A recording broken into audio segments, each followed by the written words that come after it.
This is welcome to the 41st episode of VWS Extra। मैं 41th episode कहने लगा था किसी वियर्ड रीजन की वजह से, लेकिन मुझे फिर पता लगा 41st 41 क्या कहना है यार, 41 एपिसोड का नंबर है भाई, आप खुद ही समझ जाइएगा। वैसे आई थिंक 41 फर्स्ट क्या होना, आई डोंट नो। लेकिन आज की जो खबरें हैं ना भाई बहुत क्रेजी होने वाली हैं, और आज जो खबरें हैं थोड़ी हैं तो एपिसोड कोई बहुत ज़्यादा लंबा भी नहीं होगा। और पहले एपिसोड के ऊपर आप लोगों का बहुत ज़्यादा जो रिस्पांस है वो आ रहा है। बस मैं ये चाहूँगा कि अगर आपको ये वीडियोस पसंद आ रही हैं तो इनको ज़रूर लाइक प्रोवाइड करें और इस चैनल को थोड़ा सब्सक्राइब भी कर लें। और आप लोगों की तरफ से रिस्पांस काफ़ी ज़्यादा है, लेकिन दो डिफरेंट चैनल्स हम चला रहे हैं और दोनों के साइज़ में काफ़ी डिफरेंस है, तो हमें थोड़ा सा ना वो होता है कि इस पर व्यूज़ कम आ रहे हैं। तो अगर आपको ये कंटेंट पसंद आ रहा है डेफिनेटली मुझे कमेंट्स में बताएं, उससे मुझे और ज़्यादा मोटिवेशन मिलती है कि मैं ये वीडियोस बना सकूं। आज की वीडियो थोड़ी लेट आ रही है, उसकी रीज़न ये थी कि ऑफिस में कुछ काम चल रहा था, बट मैंने सोचा कि लेट अपलोड कर दूं छोड़ने के बजाय। और आज जो खबरें हैं वो काफ़ी इंटरेस्टिंग है। और पहली न्यूज़ जो है ये एक एक्सक्लूसिव लीक होने वाली है, और ये लीक है वन प्लस के रिलेटेड। मैंने आपको कुछ टाइम पहले ये बात क्लियर की थी कि पाकिस्तानी मार्केट के अंदर जो वन प्लस नॉट 2 है वो आ रहा है, और ये आप देख सकते हैं वीडियो वाली सरकार के पेज के ऊपर ऑफिशियल लीक जो है वो आई है। तो this is a confirmed leak. हम हमेशा की तरह जब भी कोई चीज़ कंफर्म होती है जनरली तभी पोस्ट करते हैं। आपने by the way Facebook page को लाइक नहीं किया हुआ तो कर लें, यहाँ पर अक्सर औकात ऐसी लीक्स आ रही होती हैं जो मैं खबरों में भी नहीं दे सकता, जैसा कि ये है। और आप देख सकते हैं यहाँ पर जो सबसे इंपॉर्टेंट चीज़ है वो ये है कि वन प्लस नॉट 2 का ये डब्बा है, जिसके ऊपर आप देख सकते हैं यूनाइटेड मोबाइल की सील है और PTA अप्रूवल की स्टैम्प भी लगी हुई है, विच मीन्स कि पाकिस्तानी मार्केट के अंदर जल्द ही वन प्लस नॉट 2 जो है वो ऑफिशियल होने वाला है। अब ये एग्जैक्टली किस प्राइस टैग में आएगा और कब आएगा उसके बारे में गारंटी नहीं है, लेकिन मैं सिर्फ आपको भी ये डिटेल प्रोवाइड कर सकता हूं कि ये पाकिस्तानी मार्केट में आ रहा है, जल्द ही आ रहा है। और हमेशा की तरह मेरी कोशिश रहेगी कि अपनी ऑडियंस के लिए, आप लोगों के लिए सबसे पहले अपने मेन चैनल पर इसकी अनबॉक्सिंग ले आऊं, तो that is happening as well. तो उसके लिए आपको मेन चैनल सब्सक्राइब करना पड़ेगा। लेकिन अभी की खबर ये है कि वन प्लस का ये जो फ़ोन है ये पाकिस्तानी मार्केट में आ रहा है। और वन प्लस की बात हो रही है तो एक और कंपनी जो कि आजकल काफ़ी हद तक ऐसी स्ट्रैटेजी यूज़ कर रही है जो किसी ज़माने वन प्लस किया करती थी, वो आईकू है। अगर आपको आईकू का नहीं पता तो आईकू बेसिकली वीवो का एक सब ब्रांड है जो कि खास तौर पर गेमिंग सेलफोन्स के ऊपर फोकस करता है। और आईकू 8 के नाम से उनका जो नया मोबाइल फ़ोन है वो रिसेंटली चाइना के अंदर दिखाया गया है, और बड़ा ही एक इंटरेस्टिंग कॉन्सेप्ट रखा गया है। ये मोबाइल फ़ोन अभी तक प्रॉपरली उनने अनवील नहीं किया, लेकिन जो यूज़र्स चाइना जॉय एग्जीबिशन में मौजूद थे उनको ये मोबाइल फ़ोन हैंडल करने के लिए उन्होंने दिया है। ऑल्दो ये मोबाइल फ़ोन एक केस के अंदर मौजूद था, तो इसको एग्जैक्टली इसका जो डिज़ाइन है वो देखना ज़रा आसान नहीं है, लेकिन आप देख सकते हैं केस से भी काफ़ी हद तक जो अंदाज़ा है वो हो रहा है। और यहाँ पर आईकू की और BMW की जो कोलैबोरेशन है वो है। डिज़ाइन का ज़्यादा अंदाज़ा नहीं हो रहा, लेकिन हमारे पास जो स्पेसिफिकेशंस हैं वो ऑलरेडी आ चुकी हैं, जिसमें एक HDR डिस्प्ले है 120 हर्ट्ज रिफ्रेश रेट वाला। आपको कर्व पैनल जो है वो भी देखने को मिल रहा है, और ये जो कर्व पैनल है ज़्यादा कर्व नहीं है। एक चीज़ जो कि सबसे इंटरेस्टिंग है वो ये है कि यहाँ पर 160 वॉट की चार्जिंग आने वाली है। अब मज़ेदार बात यहाँ पर यह है कि हम अपने मेन चैनल पे ऑलरेडी दिखा चुके हैं इन्फिनिक्स का 160 वॉट का चार्जर, तो ये काफ़ी हद तक वैसे ही होने वाला है। और यहाँ पर जो प्रोसेसर है वो स्नैपड्रैगन 888 प्लस बताया जाता है, तो स्नैपड्रैगन 888 का थोड़ा सा अपग्रेडेड वर्जन है, ज़्यादा कुछ चेंज नहीं किया गया। 12 GB रैम है, 256 GB की जो इंटरनल स्टोरेज है वो मौजूद है। और इसके अलावा कहा यह जा रहा है कि यहाँ पर सैमसंग का एक एमोलेड पैनल आएगा, तो ओवरऑल जो स्क्रीन की क्वालिटी है वो भी काफ़ी डिसेंट होने वाली है। और नेक्स्ट न्यूज़ जो आ रही है ये आ रही है सोशल मीडिया के रिलेटेड, ये आ रही है टेलीग्राम के रिलेटेड। टेलीग्राम आपको पता है कि एक बेसिकली मैसेंजर एप्लीकेशन है जो कि इस पॉइंट पर मैसेजिंग के अलावा भी बहुत कुछ करती है, और टेलीग्राम को डिफरेंट लोग डिफरेंट तरीके से इस्तेमाल करते हैं। और रिसेंटली टेलीग्राम ने कुछ नए फीचर्स इंक्लूड किए हैं, और इनमें से ज़्यादातर फीचर्स जो हैं वो वीडियो के रिलेटेड हैं। अब सबसे बड़ा फीचर जो कि बताया जा रहा है वो ये है कि आप टेलीग्राम के थ्रू अब 1000 से ज़्यादा व्यूवर्स के साथ ब्रॉडकास्ट कर सकेंगे, और इसमें 30 साइमल्टेनियस ब्रॉडकास्ट हो सकते हैं। तो मज़ेदार बात यह है कि इसमें 30 लोग एट अ सिंगल टाइम बोल रहे होंगे और बाकी लोग जो हैं वो सुन रहे होंगे। ये बहुत बड़ी बात है क्योंकि जनरली इतने ज़्यादा लोगों को एक कॉल पे मैनेज करना पॉसिबल नहीं होता। और इससे भी बड़ी बात यह है कि टेलीग्राम ने रिसेंटली अनाउंस किया है कि उनकी कोशिश यही है कि एक सिंगल कॉल के ऊपर पूरी दुनिया के जो लोग हैं वो किसी तरह उनको लेकर आ सकें। अब ऑब्वियसली इसका ये मतलब नहीं है कि वो कोई वर्ल्ड रिकॉर्ड बनाना चाह रहे हैं, लेकिन इसका मतलब ये है कि वो एक अनलिमिटेड टाइप की जो कॉल सर्विस है वो देना चाहते हैं। इसके अलावा उन्हें वीडियो मैसेजेस यहाँ पर प्रोवाइड किए हुए हैं जो कि काफ़ी हद तक जिस तरह व्हाट्सएप पे ऑडियो मैसेजेस काम करते हैं उसी तरह काम करते हैं। उसकी भी जो रेजोल्यूशन है उन्होंने बेहतर बना दी है, तो फीचर काफ़ी ज़्यादा इंक्लूड कर दिए हैं। और रिसेंटली जो व्हाट्सएप का प्राइवेसी का डिबैकल हुआ है उसके बाद व्हाट्सएप के काफ़ी नए कॉम्पिटिटर्स जो हैं मार्केट में नज़र भी आ रहे हैं और सॉलिड भी हो रहे हैं, तो ये भी उन्हीं में से एक है। ऑल दो पाकिस्तानी मार्केट में टेलीग्राम का जो सारा सिनेरियो है ना वो अभी मैं कहूँगा दरमियान में ही है, 100% कंफर्म नहीं है। ये काफ़ी बार बैन हो चुका है और मेरे ख्याल से इस टाइम भी ऑफिशियली जो है वो प्रॉपर तरीके से काम नहीं कर रहा। जहाँ तक बात है बैन होने की, तो मलेशिया के अंदर बाइनेंस बैन हो गया है। जिनको नहीं पता बाइनेंस क्या है, तो भाई पाकिस्तान के अंदर अगर आपका कोई दोस्त आपको कह रहा है ना मैं क्रिप्टो ट्रेडिंग कर रहा हूँ या मैं क्रिप्टो में इन्वेस्ट करके बैठा हुआ हूँ और वो अभी नया है, तो चांसेस हैं कि वो बाइनेंस के ऊपर ही इन्वेस्ट करके बैठा होगा, क्योंकि बाइनेंस बेसिकली एक क्रिप्टो करेंसी की एक्सचेंज है जहाँ पर जाकर आप बिटकॉइन हो जाए या जो भी कॉइन्स खरीदते हैं वो खरीदते हैं और उसके बाद उसकी जो एक्सचेंज है वो चलती है। जिस तरह मार्केट में एक्सचेंजेस होती हैं, करेंसी एक्सचेंजेस होती हैं, उसी तरह ये ऑनलाइन क्रिप्टो करेंसी की एक्सचेंज है। और मलेशिया के अंदर इसको मुकम्मल तौर पर बंद करने का जो नोटिस है वो आ चुका है और मलेशिया की जो रेगुलेटरी लोग हैं उनने कह भी दिया है कि आपने अगर बाइनेंस के ऊपर कोई पैसा लगाया हुआ है तो उसको बाहर निकाल लें। अब ये खबर इंपॉर्टेंट क्यों है, लाइक ये मलेशिया की खबर है लेकिन ये इंपॉर्टेंट क्यों है, उसके पीछे दो बड़ी रीजंस हैं। पहली रीज़न तो ये है कि पाकिस्तान के अंदर भी बैनिंग कल्चर बहुत ज़्यादा है, तो हो सकता है पाकिस्तान में भी इस तरह की कोई चीज़ आ जाए। लेकिन उससे भी ज़्यादा इंपॉर्टेंट बात यह है कि जब भी पूरी दुनिया में कोई भी क्रिप्टो करेंसी एक्सचेंज बैन होती है तो यूजुअली उसका मतलब ये होता है कि आपकी जो ओवरऑल मार्केट है वो नीचे जा रही है, क्योंकि इसकी बैन होने की वजह से जो मार्केट है वो डिप खाती है। अक्सर लोग पैनिक में बेच देते हैं, तो कोई बंदा पाकिस्तान में बैठा ही खबर पड़ेगा वो जाएगा और अपने जो कॉइन्स हैं वो बेच देगा ताकि पैसे बचाए जा सके, और यही वजह है कि ओवरऑल जो मार्केट है वो डाउन जाती है। अगर नेक्स्ट न्यूज हमारे सामने आ रही है, ये आ रही है सिंध हाई कोर्ट की तरफ से, जहां पर सिंध गवर्नमेंट का जो डिसीजन था जिसने कहा था कि सिंध गवर्नमेंट ऐसी सिम कार्ड्स को ब्लॉक करना चाहती है जिन लोगों ने अभी तक वैक्सीनेशन नहीं लगवाई। तो इसके खिलाफ एक बंदे ने दरख्वास्त दी थी, पिटीशन दायर की थी कि इस चीज़ को रिवर्स किया जाए, गवर्नमेंट का ये जो ऑर्डर है गलत है। और उस चीज़ के ऊपर सिंध हाई कोर्ट ने फाइनली अपना जो फैसला है वो दिया है और इस पिटीशन को रिजेक्ट कर दिया है, यानी कि गवर्नमेंट का जो फैसला था उसको अपहेल्ड रखा है और जो पिटीशनर है उसको 25,000 रुपया फ़ाइन भी कर दिया है। तो भाई के 25,000 भी गए और अगर उन्हें वैक्सीन नहीं लगवाई थी तो सिम भी बंद हो रही है भाई की। तो भाई इससे हमें क्या सबक मिलता है? इससे हमें सबक ये मिलता है कि वैक्सीन लगवा लो यार। लाइक आई डोंट अंडरस्टैंड कि इसमें क्या बहादुरी है कि लोग वैक्सीन नहीं लगवा रहे। अपना ख्याल नहीं करना तो अपने इर्द गिर्द के लोगों का ख्याल कर लें और प्लीज़ वैक्सीन लगवा लें, वैक्सीन बहुत ज़्यादा इंपॉर्टेंट है। नेक्स्ट न्यूज़ जो है वो भी बहुत इंपॉर्टेंट है और ये न्यूज़ है ओप्पो के रिलेटेड। मैंने यहाँ पर कुछ टाइम पहले क्लियर किया था कि दुनिया का पहला फ़ोन जिसके अंदर मैग्नेटिक वायरलेस चार्जिंग होगी, एंड्रॉयड फ़ोन, वो होने वाला है Realme Flash, और उसकी होपफुली पहली वीडियो जो कि पाकिस्तान के अंदर लगेगी वो होने वाली है हमारे मेन चैनल के ऊपर।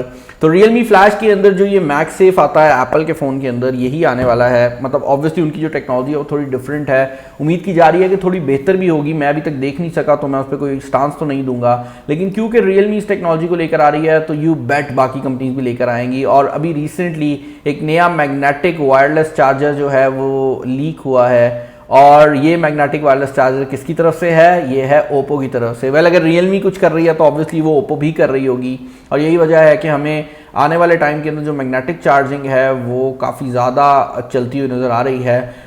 गेम ये है कि ये चार्जर जो है इसके बारे में कहा यह जा रहा है कि ये 81 वॉट्स के ऊपर काम करेगा, तो that is a huge number, क्योंकि एप्पल का मैगसेफ 15 वॉट पे काम करता है, तो उस हिसाब से ये 440% पे काम करेगा मैगसेफ की स्पीड से। तो this is going to be a really fast charger.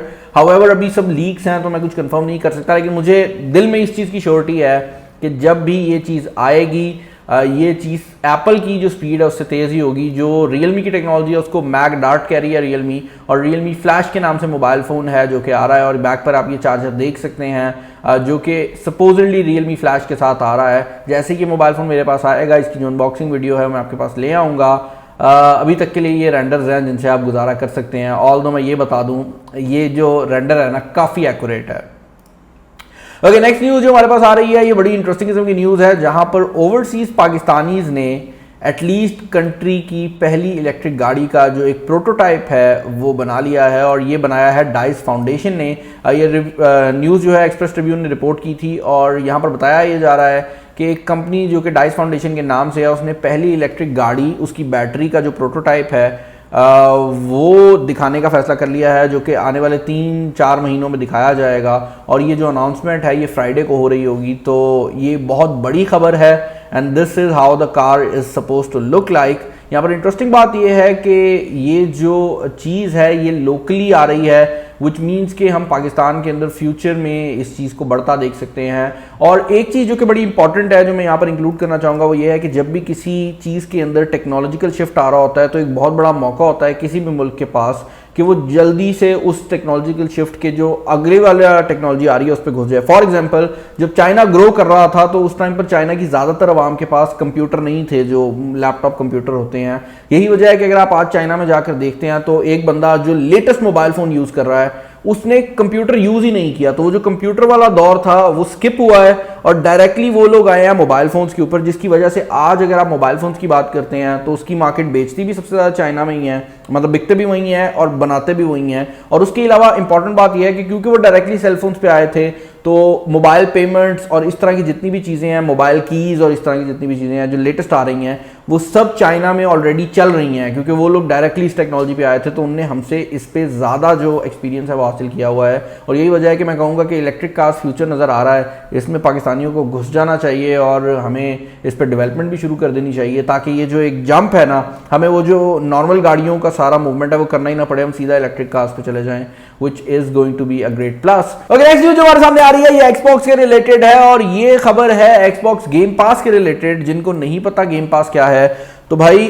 Xbox game pass जो है ये एक सर्विस है जो कि Xbox प्रोवाइड करता है। अगर आप Xbox यूजर हैं तो आपको कुछ खास गेम्स दी जाती हैं जिनको आप अपने Xbox पे खेल सकते हैं। उस चीज़ को बढ़ाते हुए Xbox ने अपनी गेम स्ट्रीमिंग सर्विस भी ऑन की हुई है, जिसमें आपको अपने Xbox की ज़रूरत भी नहीं है, आप अपने मोबाइल फ़ोन पे जो गेम्स हैं वो बड़ी आराम से स्ट्रीम कर सकते हैं। तो आप हमेशा Xbox के साथ बैठने की ज़रूरत नहीं है। इंटरेस्टिंग बात यह है कि जल्द ही एक्सपेक्ट किया जा रहा है कि एंड्रॉयड से निकल कर जो गेम पास की एप्लीकेशन है वो एंड्रॉयड टीवी पर भी आ जाएगी, तो उसमें फिर आपको अपने एंड्रॉयड मोबाइल फ़ोन की भी ज़रूरत नहीं पड़ेगी। आप डायरेक्टली अपने टीवी के ऊपर जो गेम्स हैं वो स्ट्रीम कर सकते हैं, और ये एक बहुत बड़ी बात होने वाली है।